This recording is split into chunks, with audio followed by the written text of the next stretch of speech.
তুই চাঁদপন্থী, তোগরে মোরা পছন্দ করি না। আর তুই সূর্যপন্থী, তোরেও মুই পছন্দ করি না। সূর্য কত শক্তিশালী হে তুই জানোস, সকল শক্তির উৎস। আর তোর শক্তি, চাঁদ হইল সকল শান্তির উৎস, আর তোরা হইলি সকল অশান্তির কারণ। চপ, মুখ সামলে কথা বলবি, বুরবাক হালা। তুই বুরবাক, তোর বাপে বুরবাক, তোর 14 গোষ্ঠী বুরবাক। চাঁদের মর্ম তুই কি বুঝবি? চাঁদের জন্য জোয়ার ভাটা হয়। সূর্যের কারণে পৃথিবী টিকে আছে, সূর্য না থাকলে পৃথিবী থাকতো না। চাঁদ লইয়া গল্প আছে, কবিতা আছে, গান আছে। সূর্য লইয়া কোনো গান আছে?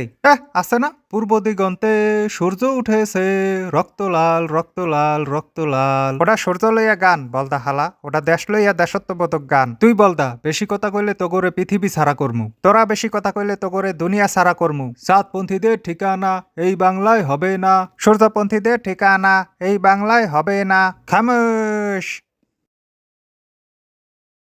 আমনে আবার কেডা? মই মঙ্গলপন্থী, মগনেতা মঙ্গল গ্রহ। মঙ্গল গ্রহের আবার বিশেষত্ব কি? মঙ্গল গ্রহে হইবে ভবিষ্যৎ মানুষের বসবাস। পৃথিবীতে কি সমস্যা? তগ দুই দলের লারালারি আর গন্ডগোলে পৃথিবী ধ্বংস হয়ে যাবে, তখন মোরা সবাই মিলা যামু মঙ্গল গ্রহে বসবাস করতে। জয় বাবা মঙ্গলের জয়। তাহলে আর আমরা লারালারি গন্ডগোল করমু না। হয় তাহলে এখন হইতে চাঁদপন্থী আর সূর্যপন্থীরা ভাই ভাই। না না, কর লারালারি কর। তোরা যত গন্ডগোল করবি আমাকে তত ভালো। মোরা মঙ্গল গ্রহে যাইতে পারমু, মঙ্গল গ্রহে বসবাস করমু। জয় বাবা মঙ্গলের জয়।